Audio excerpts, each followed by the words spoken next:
So without further ado, it's my time. Following the actions of one Buddy Murphy last week at New Year's Revolution, there will be a 6-man ladder match with Zack Sabre Jr.'s Cruiserweight title hanging above the ring. Kenny Omega hitting the ring. Omega going after McIntyre now. New Year's Revolution is just around the corner, and why doesn't he do it with Drew McIntyre? And since I'm the one with the power around here, it's on. Tonight we'll be seeing a 5-man match to determine just who will face Seth Rollins for the ECW title. It will be Seth Rollins versus Neville. Hello and welcome Universe Mode. This is ECW. It's the show of the week. Once again, we're on our way, of course, to New Year's Revolution, the last pay-per-view event of the year on the last weekend of the year. Last week I thought it was something else. I was wrong. Nevertheless, we are ready for this episode here this evening. It's going to be a fine evening of action, no doubt about it. And it's going to be capped off with a great main event to go with it as well.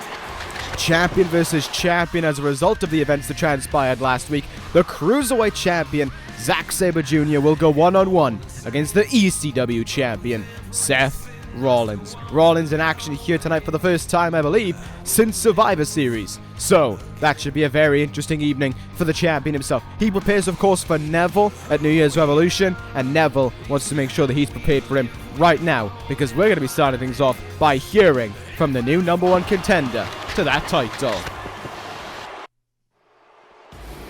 And here he comes, the man himself heading towards the ring. It was a very interesting moment when it transpired last week in that fatal 5-way match. Still a strong degree of confusion as to how Neville achieved what he achieved, but the end justified the means for him.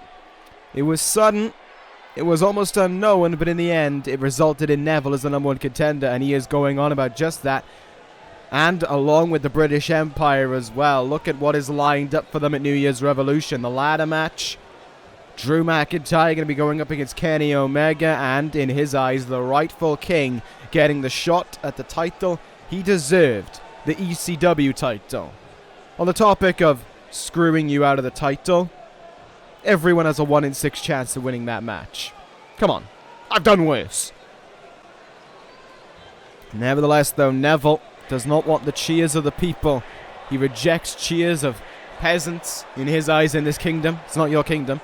But nevertheless, he says that they turned their back on Neville so long ago that there is no common bond between them. The fact remains that Neville wants to be the one to end the reign of Rollins. And he wants to show the might of the British Empire. And on top of all of that, this mentality to Neville that goes far back as being the Cruiserweight champion. He wants to be the king. This time, though, of ECW. We already have one. It's called Seth Rollins. Neville continuing on to saying they may well have Zack Sabre Jr. in action later, but you know Neville's going to be there for it, and he's going to do everything in his power to make sure that Rollins knows one thing. At New Year's Revolution, Neville is taking that title. Nothing is going to stop them. It is their time and their year. Long live the British Empire. Bold? Yep. Impactful? Yep. True? No. Sorry, Neville. But just remember, when you step into the ring at New Year's Revolution, you're stepping into the ring with the greatest of all time. That is a fact that it seems that so many people like to brush off to one side and not acknowledge. They seem to all think it's going to be a cakewalk to become the ECW champion. Lads, he's been champion now for about 485 days and nothing's changed. What makes you think anything's going to change this time around? I don't get it. I honestly, simply do not get it. But if you want to keep on thinking that way, you go right ahead. Nevertheless, it is time to begin this episode of ECW, and it's going to be with Tetsuya Naito in action once again, taking on a man who's going to be alongside, well, up against Zack Sabre Jr. in that 6-man ladder match at New Year's Revolution. Naito going to go one-on-one against Buddy Murphy here. Really the causing factor for that Battle Royal was Buddy Murphy. Of course, that ladder match, sorry, was Buddy Murphy. The actions that he did 2 weeks ago here on ECW. Murphy going to look to try and impress everyone here tonight by going one-on-one against El Ingobernable, who, as we know, doesn't have a plan in mind for ECW's big pay-per-view to close out the year. That being said, you know, I'm not trying to put ideas in Naito's mind or, you know, really try and dispel Naito everything, but the ECW Television Championship doesn't have a match. Just saying, you might be interested, but there, for all I know, Naito has held that title before. Maybe he'll want it back. We'll see. Nevertheless, here tonight, though, he's going to be going one-on-one against Buddy Murphy. Not a challenge he can overlook, however much his tranquilo mind might tell him to do so. Murphy, of course, his first bout since the attack 2 weeks ago in ECW on Cedric Alexander and Mustafa Ali. As I said last week on this show, it was as a result of the involvements of Buddy Murphy that we do have that ladder match on its way at New Year's Revolution. Also involving Hiromu Takahashi, who we'll see in action later on tonight, and, of course, Zack Gibson, who joined the rest of the people in that match with the victory over Kira Tozawa last week on ECW. We are ready to go here, though, between these two guys. And I am... What the hell is that all about? It's Andrade Cien Almas heading towards the ring right now, and it seems as if Naito is getting a bit of a look towards him. These two guys go a long, long way back before Andrade signed with this universe, and it seems as if Naito isn't actually that pleased to see him. El Idolo, though, is going to take a seat at ringside in this match, it seems. What in the world is that all about? We are ready to get underway here, but why is Andrade here of all people? Naito, of course, not going to try and let him, not going to try and let it throw him off, but Andrade Cien Almas is at ringside here for this one. So what is going to be done about it? Naito has him in his eyesight right now. I think he gave him a brief look before going back to work on Buddy Murphy. Their cracking forearm on the best kept secret, as he calls himself. Big kick in the gut there from Naito. And the difference of last week for Naito as well. Last week it was the suit and the lavish affair. Tonight it was all about his baseball cap, of course, and his jacket. That is the common wear that Naito prides himself on. Irish whip off the ropes here for Naito. Murphy looking to be in pretty good stead. There was that a kick or a knee. I'm not 100% certain what it was, but what it does convey is that Buddy Murphy has a degree of control of the match. Briefly, Naito in with a counter, though. Setting him up on that second rope. What is going to go through Naito's mind here? Looking at Andrade. Neck breaker. Using that second turnbuckle essentially as a support to get more damage from that move as well. But look at this by Murphy. He's hanging in there right now. It's a great opportunity for him to prove himself as well. There's no doubt about it. Kicking the gut attempt. Countered. Naito turns him around. Has his leg caught. German suplex, though. Murphy going to try and force himself right back up to his feet, but to no avail. In the turnbuckle we go there. But Naito going to continue on to the opposite turnbuckle. Murphy hitting hard. And uh-oh. Andrade getting the attention of Naito once more here. And it seems as if a face-to-face is on its way between two former allies. Buddy Murphy, though, from behind. Socking Naito there. Andrade with a distraction. And Murphy can take control. And Andrade has just jetted it. Hopping over the barricade and walking out of here. What was that all about? Andrade just... Why? Is the real question. Why did Andrade do that? Like, seriously. These guys had a history with each other in Mexico. Not that long ago, maybe 3-ish years ago, and now they're... Well, when Andrade came out, it certainly didn't seem as if Naito was happy to see him, that's for certain. And then to add on top of that, Naito and Andrade, it seemed Andrade distracted Naito. Naito took the bait, and as a result of it, ended up getting socked from behind by Buddy Murphy. Hasn't worked out the way he wanted it to, though, in Murphy's case. Could have been leading him on to victory. Hasn't happened, though. There's a big... It's a big slam face first into the mat, and it seems to have aggravated Naito a little bit here. Look at this, El Ingobernable going up to that top rope. Will it pan out? It will. Big elbow drop by Naito there. My goodness, what has got to be going through Naito's head in this moment? Thinking that, you know, he was his old friend coming out to ringside, and certainly there must have something must have gone on between those two for Naito to react in the way that he did when he first saw him. And then from there, well, Andrade taking matters into his own hands. Very interesting indeed, but the match does continue on right now between these two guys. Covered by Murphy after stomping on the arm of Naito. Not enough to put him away, though. Here goes Murphy again. What a knee by Buddy Murphy. Definitely a great chance for Murphy to really pick up a head of steam heading into that Cruiserweight title match at New Year's Revolution. A way to show to everyone, this is what I'm all about, and ain't no one going to be able to stop me in that ladder match. Great work by Naito there. Took the leg out from underneath Murphy and will capitalize right here, right now. Naito in! Destino!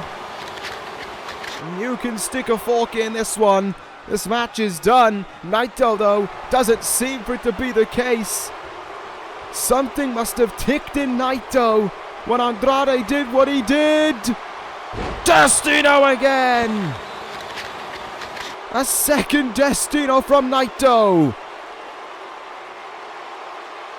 And surely that is enough in Naito's mind. It ain't. It ain't. He's forcing Murphy up to his feet one more time. A third time to Murphy. Destino! And I can only think that Andrade caused this. This is a result of the intervention from El Idolo, and this is Naito's retaliation. Moments later, Naito wins.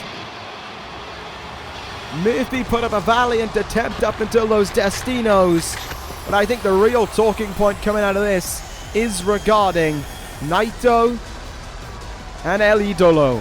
Why did Andrade get involved? Why? Like I said, I know these guys have an alliance with each other. They used to be very close with one another, but why did he do that? It's the plain and simple question to ask, and it's an answer that we don't have right now. Naito, your winner, though. And with New Year's Revolution just around the corner, maybe the undefeated Andrade Cien Almas may have picked his next target already. That would be a huge match if it was to happen at the pay-per-view. We may be onto something between those two former allies. Nevertheless, it's time to move on here. It is time for the arrival of the ECW television champion, Braun Strowman, hitting the ring for action on ECW. 2 weeks ago, he defended his title in a brawl in a war against Minoru Suzuki. Now tonight, he gears himself up for some action.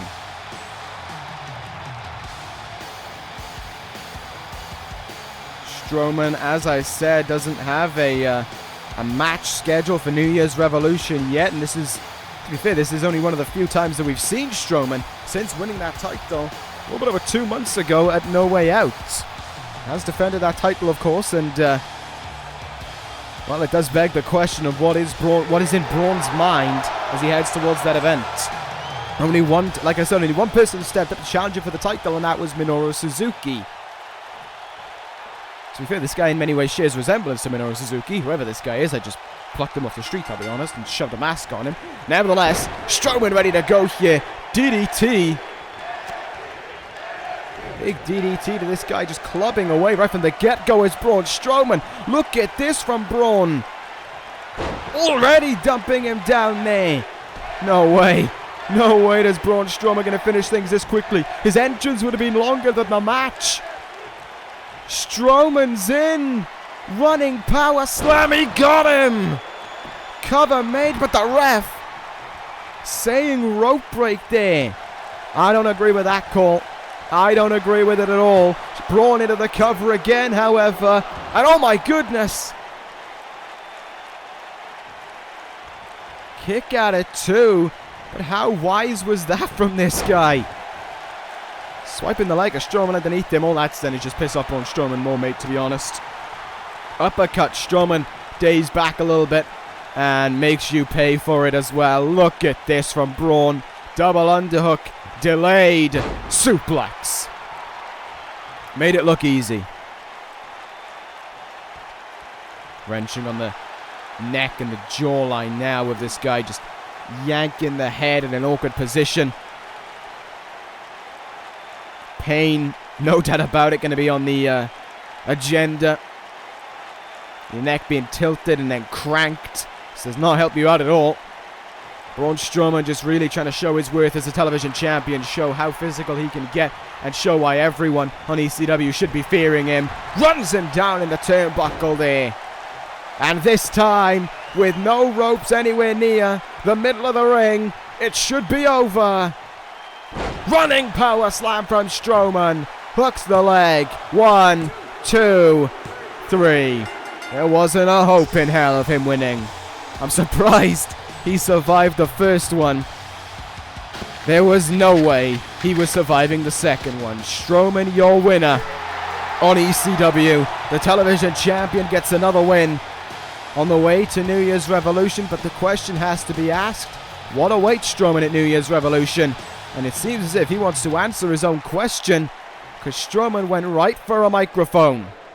That stretching after the match, like it didn't even affect him what happened in this ring just now.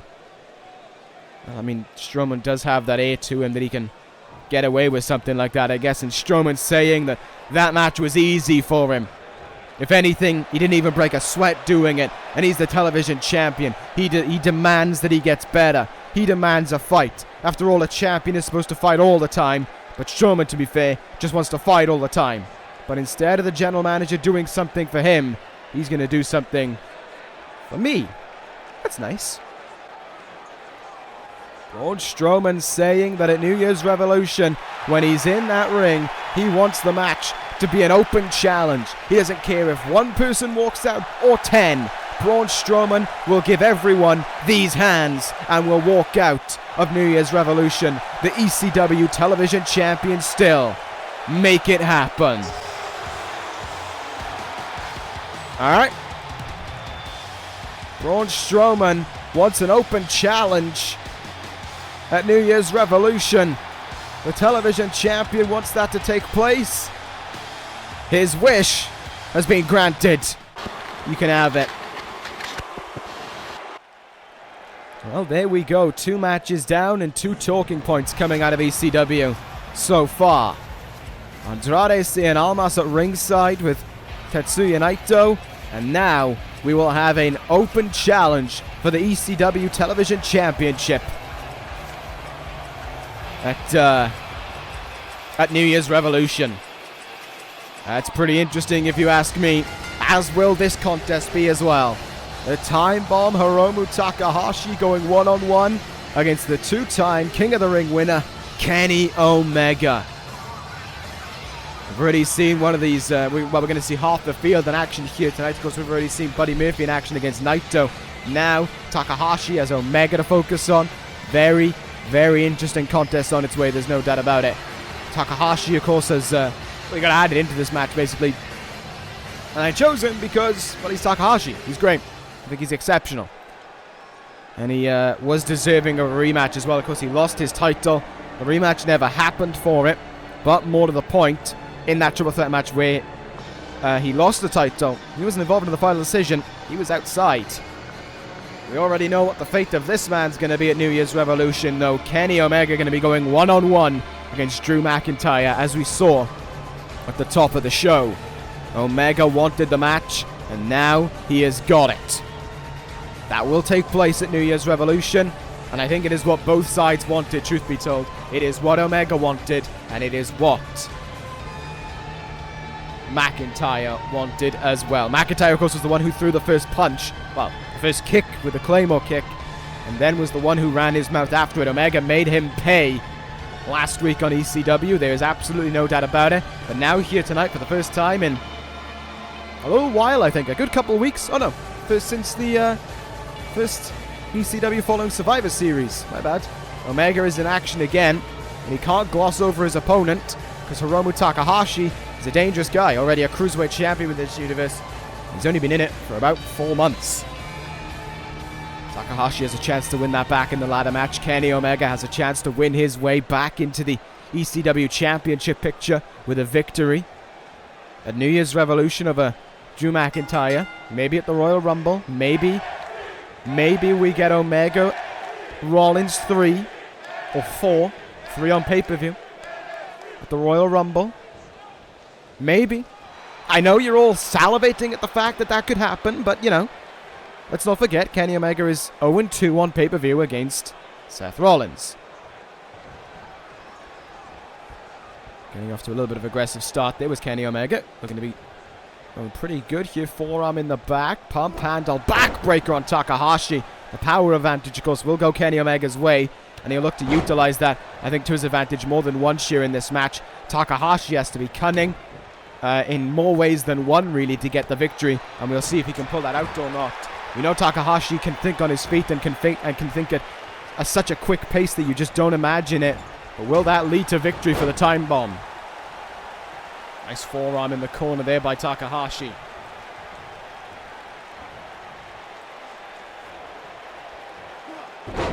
Controlling the arm of Omega, taking away the strength advantage maybe, restricting Omega to moves like the V trigger. It's not a bad idea in theory.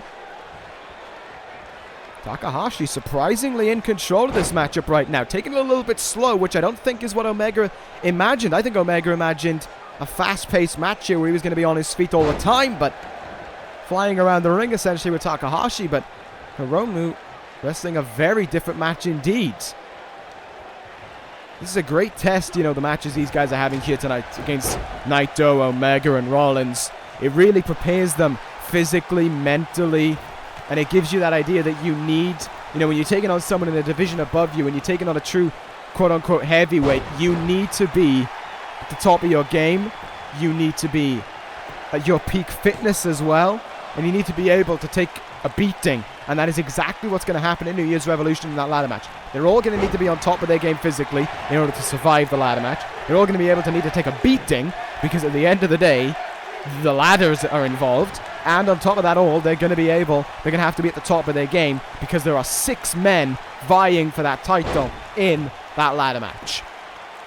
Plenty to play for on that evening, no doubt about it. Omega doing a great job here now. Triple Germans to Hiromu. Takahashi didn't let go of the time bomb there. And Takahashi really feeling the effect of it. There's no other word for it. Looking a little bit dazed by it as well. Rock bottom of sorts there from Omega. And everything that Omega does in this match now is about sending a message to McIntyre for their match at New Year's Revolution. Nothing on the line right now except just a hatred for one another, a grudge that one has for the other. Crucifix there. McIntyre, of course, wants to take the place of Omega on ECW. And Omega's saying that if you want to talk the talk, let's see if you can walk the walk. And we'll do it at New Year's Revolution. I absolutely can't wait for that match between those two world-class athletes. And Omega with one incredible moonsault on Takahashi. Thinks he's done enough to put away the time bomb. Hasn't even done enough to secure a 2 count on him. Chinlock being applied here now, though. Omega slowing down the pace in the way that he wants it to be slowed down.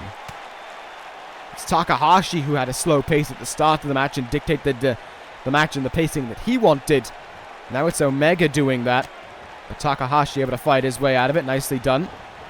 Irish whip up and over that top rope goes Kenny Omega. Their rough landing could very well be on its way. Oh, it is. Takahashi. Sunset flip onto the outside. My goodness, what a nasty impact that is. But Omega able to fight back right away there. And back in the ring they go. Kenny Omega calling. Takahashi up to his feet. Omega gonna fly. Big time drop kick, whiffed on it. Takahashi evaded and kicked him in the head. Takahashi now looking for something. Great counter from Omega. Drop toe hold of him. And a DDT will plant Takahashi right after it into the cover. Is this enough for victory? No, 2 count.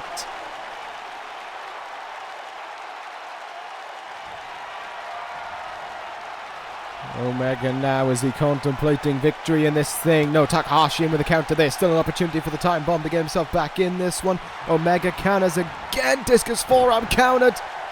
Counter for counter for counter from these guys. Takahashi in now though. Plunger from Takahashi.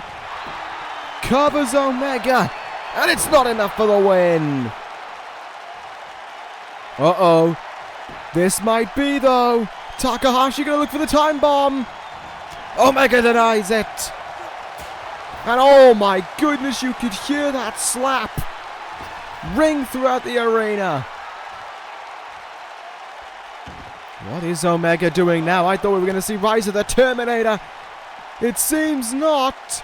Powerbomb on the apron from Kenny Omega. What? But Takahashi is the one bringing them back in the ring. Kick in the gut. Powerbomb attempt. No.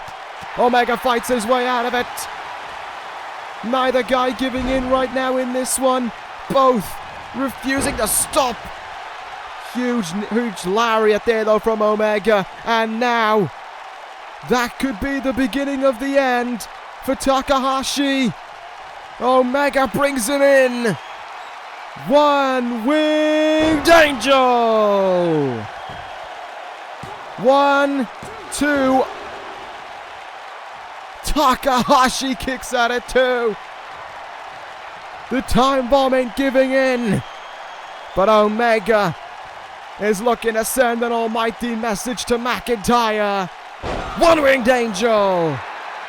1, 2, 3. Kenny Omega has done it on ECW. There is your winner, the cleaner, the king of the ring, and the man preparing for a big match at New Year's Revolution. And McIntyre through the crowd, sneaking into the ring, trying to jump Omega, but it's failed. Omega swinging away. Up and over that top rope goes McIntyre, and it has backfired. Kenny Omega getting one over on McIntyre once again. A very interesting scenario indeed, given how close we are to New Year's Revolution, or how much closer we are getting. Omega and McIntyre absolutely getting under one another's skin right now, but it's got to be getting underneath McIntyre's skin. 2 weeks in a row now he has failed to get one over on Kenny Omega. And for 2 weeks in a row, Omega has got one over on him. We'll see what kind of a difference that makes heading into New Year's Revolution. There is still, 2 ECWs after this to prepare for that event anyway. And speaking of, we are now going to be seeing who will be the number 1 contenders to the ECW Tag Team titles here tonight. And it is going to be the Wyatt family. Aleister Black and Bray Wyatt against the Good Brothers. Black was involved in that fatal 5-way match last week. I don't know if he got pinned or not. He might have actually been pinned. Awkward. But the simple reality is that, in my eyes, there weren't a lot of teams that were ready for that title shot yet. I mean, and I didn't just want to give it to the Good Brothers and be accused of showing favoritism or whatever. The reality was that DIY have looked sketchy since losing the belts. Hang on, let me think. The British Empire are all involved in matches, so they weren't going to get a title shot. Downfall are, of course, the champions. The Switchblade of Anarchy, once again, haven't looked the greatest. And so that kind of just left me with the Good Brothers. Oh, and the Horsemen, I mean, I could have gone with the Horsemen. Oh well. Nevertheless, I mean, the simple reality is, yeah, I could have gone with the Horseman match, but I don't know.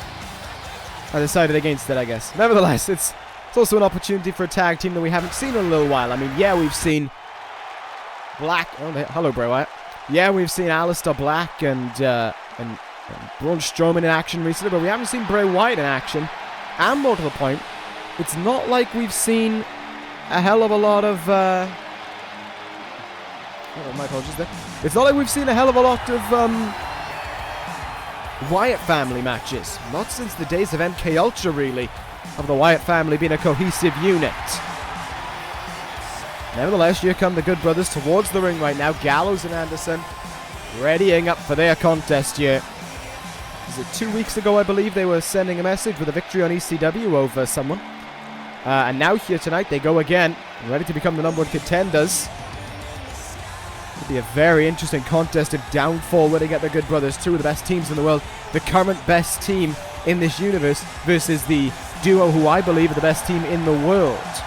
Good for a very interesting contest in New Year's Revolution. So too, though, with the possibility of a Wyatt family Downfall occasion, because it shares many similarities to MK Ultra, which was the faction that was clean swept at Heatwave by the Wyatt family in a 3-on-3 elimination match. We're ready to go here now, though. Carl Anderson going to start things off in this one against Aleister Black, so let's see how this one will go. 4-time World Tag Team Champions, of course, with the Good Brothers. Taking on, what, 2-time World Tag Team Champion Bray Wyatt, I believe it is, and 2-time Television Champion Aleister Black. So, a lot of success in this ring right now.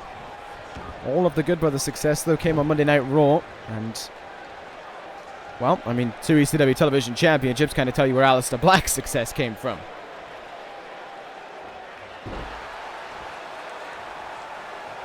I would argue that in a one-on-one situation, the most dangerous man in this ring is probably going to be Aleister Black. But the most dangerous team in my eyes are the Good Brothers. Their ability to know when to tag out, the ability to know when to capitalize on their opponent is just, it's outstanding.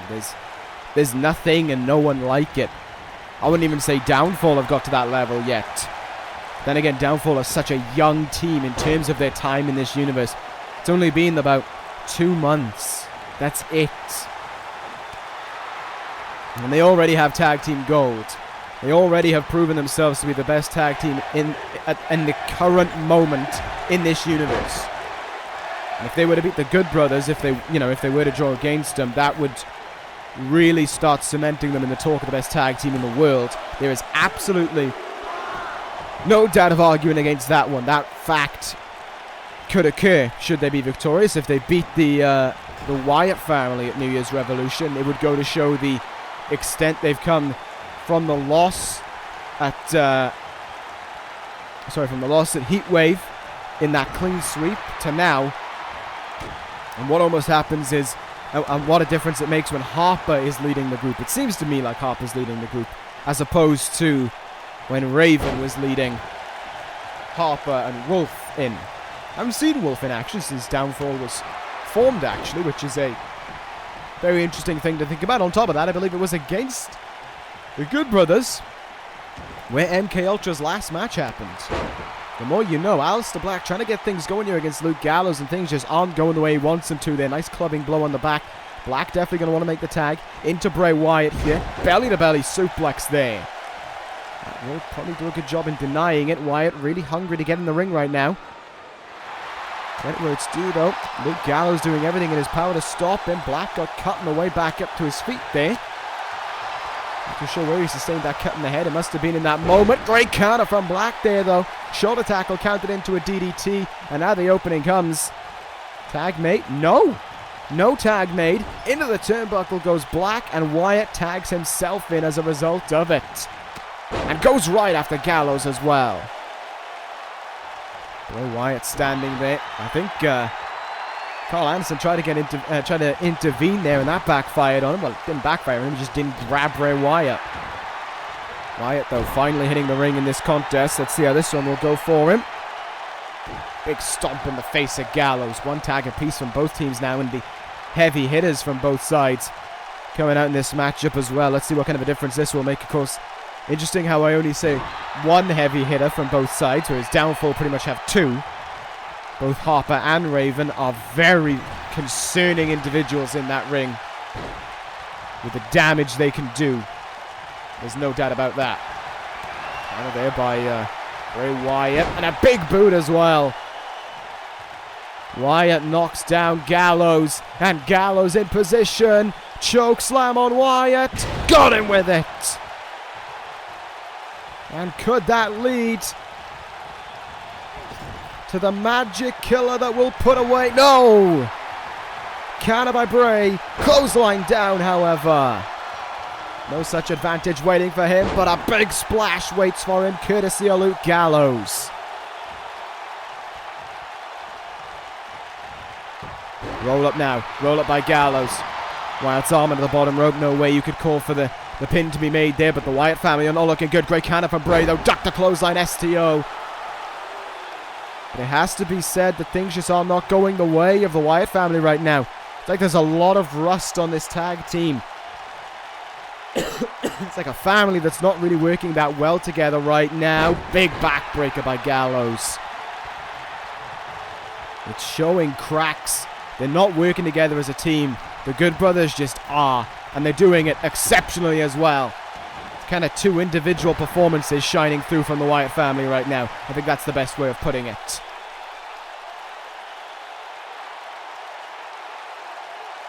And that was very much so capped off there by the decision from Carl Anderson to hold on to Bray Wyatt while Gallows was getting up to his feet. That shows you the knowledge these two guys have of one another. It's exceptional. It's the only real word for it. Nice big boot in the face. Wyatt as well is just hitting moves and just going move to move. Gallows is always looking to try and get that tag into Anderson. Great work by Anderson as well. Intervening. Double team move. And the tag is made here. Anderson going to hit the ring. And a double team move again. Drop kick on that fireman's carry. See, that's what it's all about. That ability to work together as a team. And it's what the Wyatt family just isn't doing right now. Nice 2 count there. Black once in this match. Once back in here. Anderson denying him though. Chop. Counter by Wyatt. Counter by Anderson. Has the arm. Need him right in the arm there. And a neck breaker follows up after him. My goodness. Very nicely done indeed. A little bit of a too sweet homage there. Nicely called upon there by Carl Anderson. Anderson in. Drop kick in the face of Wyatt. Are they one move away? Are they just one move away from a title opportunity? Gallows tagged in. Magic Killer. Cover by Gallows. Aleister Black very slow into the ring. Quickly out of it. And the Good Brothers are going to New Year's Revolution. Strap yourselves in. We have Gallows and Anderson against Downfall. Whoa. Luke Gallows and Carl Anderson versus Harper and Rowan for the ECW Tag Team Championship on the final pay-per-view of the year. That is going to be something else to prepare yourself for. I can't wait for it. No doubt about that one. What a contest that is going to be. A colossal meeting, a WrestleMania tag team match at New Year's Revolution. Wow. Huge goings on right there, but it is time to move on to our main event of the evening. It is champion versus champion here. ECW Cruiserweight Champion. And there he is. He said he was going to be at ringside, and he is. ECW Cruiserweight Champion Zack Sabre Jr. with Neville, the #1 contender to the ECW Championship, at ringside for him against the ECW Champion himself, Seth Rollins, the greatest of all time. We prepare for this matchup here, though. Sabre Jr., of course, as we've discussed more than once this evening, going to be going in that 6-man ladder match. He's witnessed 2 of his challengers succumb to defeats here. Will the same be said for Sabre Jr. here tonight? He has got a tough opponent. The toughest opponent, the greatest opponent in the world in Seth Rollins. Or would it be the worst in terms of you don't want him as an opponent? Do you see where I'm coming from? Anyway, Seth Rollins, he's here. The last time we saw him on ECW, he sent a message and a threat to Corin. Now, the ECW champion is back in action and ready to show why he has held that championship for over 400 days. Matter of fact, I might as well say close to 500 days at this point, because he's a hell of a lot closer to 500 than 400. Matter of fact, if he beats Neville at New Year's Revolution, he will reach 500 days. Isn't that a great thing to think about? Seth Rollins, as on top of that, could head into his 3rd calendar year in a row as ECW champion. Something that Bobby Fish didn't do.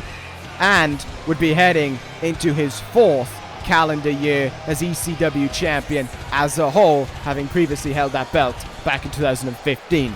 As a matter of fact, every calendar year in this universe, Seth Rollins has held a championship. I mean, we'll gloss over the start of this universe. That doesn't count. The universe never started until 2014, promise. But think about that. 14, 15, 16, 17, 18.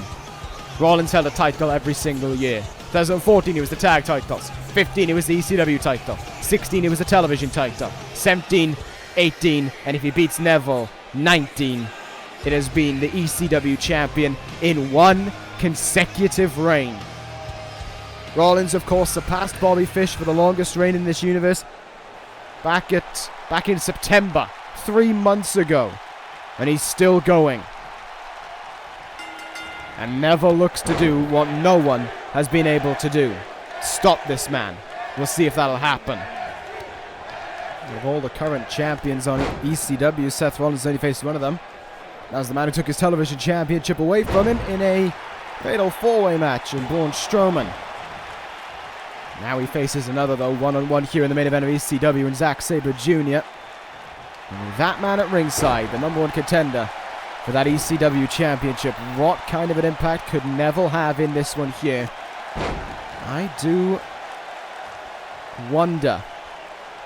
Minoru Suzuki not at ringside for Rollins, even after Neville said that he would be at ringside in this one. Maybe a little bit of a gutsy showing on the half of Rollins. Maybe he wants to go out there and do things by himself. I'm not too certain.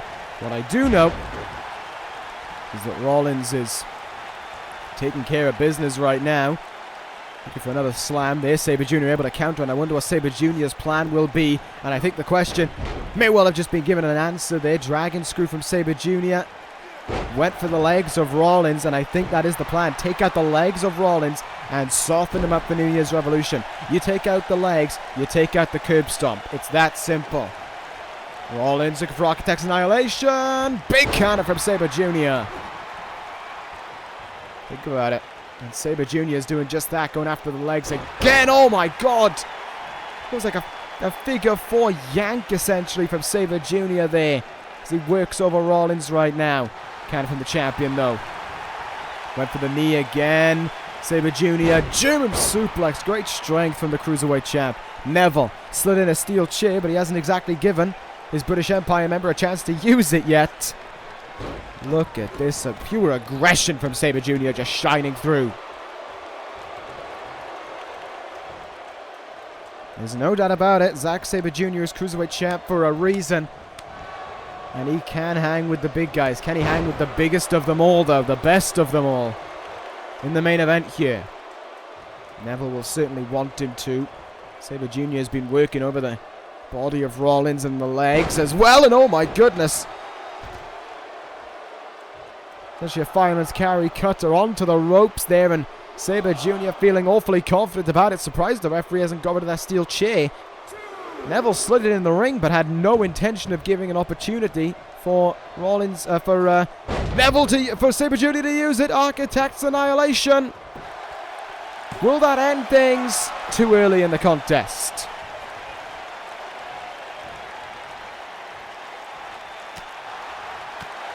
Good evasion from Sabre Jr. in that moment. Rollins though able to stop him. And now Rollins going after the leg of Sabre Jr. How nice it is to see that.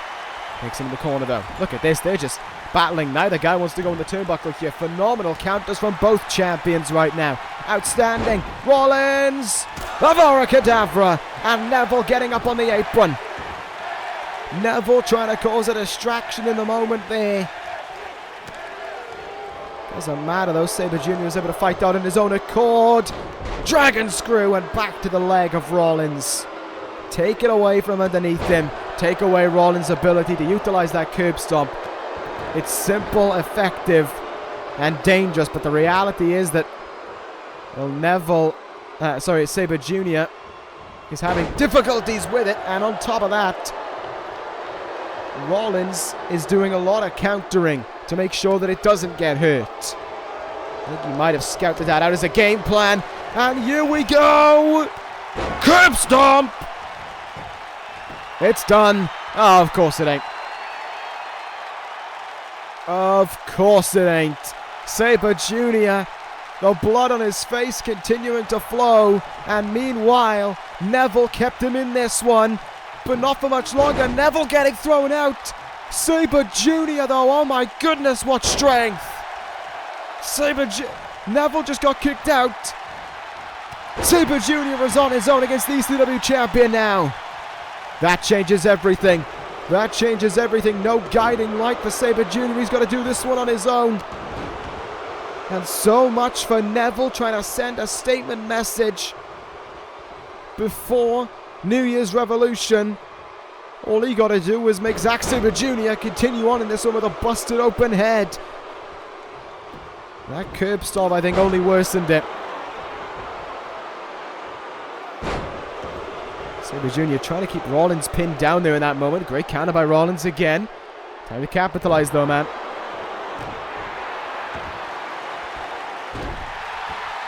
And that's smart right there. Go after the arm of Sabre Jr. Now stop him being able to execute submissions.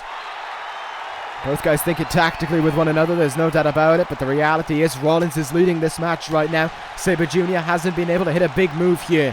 Rollins been stopping him at every corner. Duck under. Lariat. Too slow. Too slow. And with no Neville at ringside now, this is pretty much a foregone conclusion as the result of this match in my eyes. Ain't no one going to stop Rollins walking out with victory here. Not a damn chance. That's that announce table. There goes Seth Rollins. And he's fighting back here on the outside. Both these guys are fighting with one another, trying to hit the other one with something big. Pretty much a stalemate as we return back in the ring. And look what Zack Sabre Jr. returns himself back to for the third time in this match. That figure four just yanking the leg. Rollins rolling through with it, but his leg at full stretch. That is agony. And again, he's able to stop him. Again, he's able to deny him from hitting something big or locking in something big as well. That has been Rollins' big thing about this match, his ability to stop the submission game, shutting it down every moment that he can. It has been pivotal to victory here. I think he might have been looking for a curb stomp there, in all honesty. Sabre Jr. countered it, and now just frustrating the champion, slapping him in the face. No respect, no remorse. Counter by Rollins, though. And Rollins, Seth Walker. No response by Sabre Jr. after it. And Rollins just watches on. And now sending a message that Neville can keep an eye on. This was supposed to be his idea. This was supposed to be Neville's idea of sending a message to Rollins, keeping him in check. He's done nothing of the sort. Sabre Jr. is getting punished right now. If anything, this puts Sabre Jr. in a worse predicament of retaining his title come New Year's Revolution. Sabre Jr. on the apron. Double axe handle to Rollins, however. I'll give him credit where it's due. He has done his best in this match. He has been fighting like a champion. And he's got a comeback on the go there. He stomped down on the leg and the knee of Rollins and then sent him into the ring pole and back into the ring. Zack Sabre Jr. is not saying die in this one. Oh no, he's going for the legs again here. Rollins is definitely going to have that leg checked after this match. Kicking the back of the thigh there.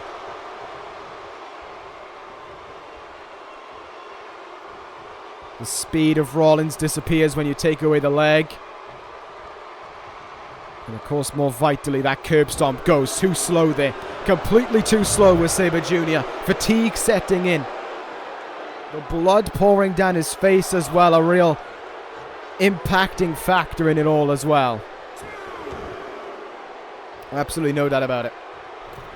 It was silly by Neville to distract as many times as he did, but Sabre Jr. just cannot give in. And I don't know if that's bravery or stupidity on the part of the Cruiserweight champ. Kicks into the chest of Rollins, maybe in the jaw as well. Rollins still looks good right now, though. Sabre Jr., the same can't be said for him. Misses with that kick in the corner. Rollins looking pretty good and looking to finish things. Avara Kedavra.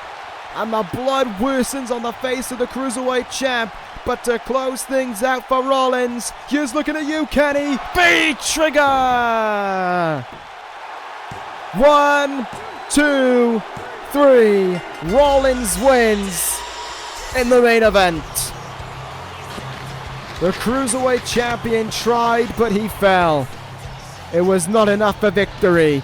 Rollins wins in the main event. The Cruiserweight champion vanquished, and a message is hardly sent ahead of New Year's Revolution.